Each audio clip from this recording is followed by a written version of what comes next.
নমস্কার, কেমন আছেন সবাই? তনুর রান্নাঘরে নতুন একটি ভিডিওর সাথে সকলকে স্বাগত জানাই। আজ আমি দেখাবো রেস্টুরেন্ট স্টাইলে বা ধাবা স্টাইলে এগ তরকার রেসিপি। এগ তরকা বানানোর জন্য কিন্তু আমি 200 গ্রাম ডালকে 12 ঘন্টা মতন ভিজিয়ে রেখেছিলাম। আপনারা যত ভিজিয়ে রাখতে পারবেন সময় বেশি, তত কিন্তু ডালটা খুব সুন্দর কিন্তু ফুলে যাবে। তো এখানে 4 রকমের ডাল আছে। আমি এখানে মিক্স যে তরকার ডালটা হয় সেইটা এখানে নিয়ে নিয়েছি। তো ভালো করে এবারে আমি প্রথমে এটাকে সেদ্ধ করে নেব। এখানে আমি প্রেসার কুকারের মধ্যে সেদ্ধ করব ডালটাকে, তাই ডালটা ভালোভাবে আমি ধুয়ে নিয়ে এখানে জল ঝরিয়ে রেখে দিয়েছিলাম। এবারে ডালটা দেওয়ার পরে সামান্য একটু নুন আর হলুদ দিয়ে এখানে কিছু দারচিনি আর এলাচ দিয়ে দিলাম ফ্লেভারের জন্য। দিয়ে ডালের মধ্যে আমি 1/2 লিটার মতন জল অ্যাড করে দিলাম। দিয়ে আমি এটাকে খুব ভালো করে 6টা সিটি দিয়ে খুব সুন্দর করে সেদ্ধ করে নেব। এরপরে আমি দেখিয়ে দিই ততক্ষণে ডালটা সেদ্ধ হোক আর কি কি মশলা আমাদের লাগবে। তো এখানে আমি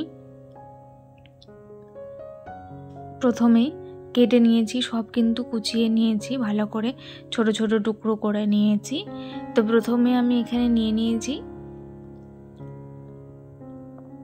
একটা বড় সাইজের টমেটোকে ছোট্ট ছোট্ট টুকরো করে, সাথে একটা বড় সাইজের পেঁয়াজ, সেটাও কিন্তু ছোট টুকরো করে নিয়ে নিয়েছি। এখানে 1 চামচ নিয়ে নিয়েছি আমি আদা কুচি, 1 চামচ নিয়েছি কাঁচা পাকা লঙ্কা কুচি, আর সাথে 1.5 চামচ মতন নিয়ে নিয়েছি আমি এখানে রসুন কুচি। ফোড়নের জন্য নিয়ে নিয়েছি 1/2 চামচ জিরে, আর এখানে কাসুরি মেথি নিয়েছি 1 চামচ মতন। এই মশলাগুলো কিন্তু আমাদের লাগবে। আর তারপরে যেহেতু আমরা এটা এগ তরকা বানাবো, সেই জন্য আমি এখানে 2টো ডিম ফাটিয়ে ভালো করে নিয়ে নিয়েছি। এরপরে কিন্তু ততক্ষণে ডালটা আমাদের সেদ্ধ হয়ে গেছে। ডালটা খুব সুন্দরভাবে সেদ্ধ হয়ে গেছে, একদম গলে যাবে না, কিন্তু হাতে ধরলেই যাতে এরকমভাবে মেল্ট হয়ে যায় সেই রকম অবধি সেদ্ধ করতে হবে। এরপরে কড়াইয়ের মধ্যে 4 চামচ আমি সর্ষের তেল দিয়ে দিলাম। সর্ষের তেলটা গরম হতেই আমি প্রথমে এখানে 1/2 চামচ জিরে নিয়েছিলাম, সেটাকে দিয়ে দিলাম ফোড়নের জন্য। এটা ভালো করে ফোড়ন হয়ে গেলে একে একে বাকি জিনিসগুলো অ্যাড করব। তো প্রথমে আমি দিয়ে দিলাম আদা কুচি, রসুন কুচি আর লঙ্কা কুচিয়ে নিয়েছিলাম এটাকে 1 মিনিট মতন সটে হতেই আমি এর মধ্যে দিয়ে দিলাম পেঁয়াজ কুচিয়ে রেখেছিলাম সেইটাকে। তো আজকের ভিডিওটি যদি আপনাদের ভালো লেগে থাকে তাহলে প্লিজ চ্যানেলটিকে লাইক, শেয়ার, সাবস্ক্রাইব করে বেল নোটিফিকেশানটি অন করে রাখবেন, এতে করে আমার ভিডিও নোটিফিকেশান সবার আগে পেয়ে যাবেন। তো এখানে আমি 2-4 মিনিট মতন খুব ভালো করে পেঁয়াজ আর রসুন আদাগুলোকে ভেজে নেবার পরে টমেটোটা কিন্তু সেগুলোর সাথে অ্যাড করে দিলাম।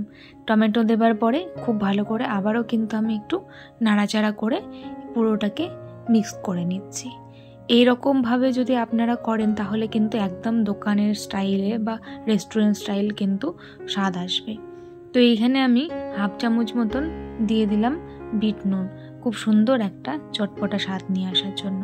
তারপরে 1/2 চামচ দিলাম জিরে গুঁড়ো, তারপরে 1/2 চামচ আমি দিয়ে দিলাম তড়কা মশলা, 1/2 চামচ দিয়ে দিয়েছি হলুদ, 1/2 চামচ দিয়ে দিচ্ছি কাশ্মীরি লঙ্কার গুঁড়ো, আর 1/2 চামচ মতন দিয়ে দিলাম ঝাল লঙ্কার গুঁড়ো। মশলাটা যাতে পুড়ে না যায় সেই জন্য আমি সামান্য একটু জল এখানে দিলাম।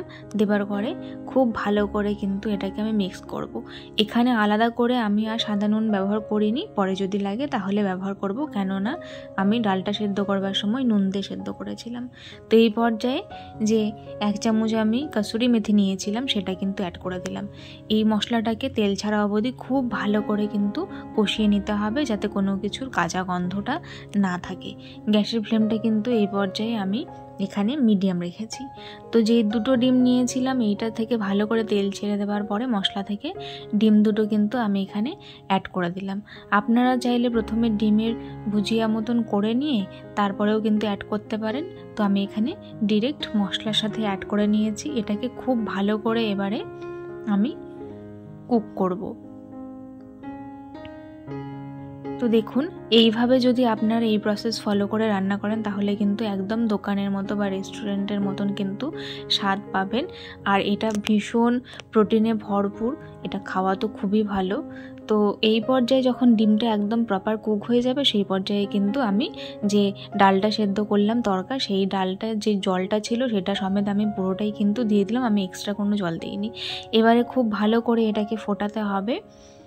এরপরে আমি এখানে 1 চামচ মতন রেখেছিলাম ধনে পাতা কুচিয়ে, সেটাকে দিয়ে দিলাম স্বাদটা আর একটু বাড়ানোর জন্য।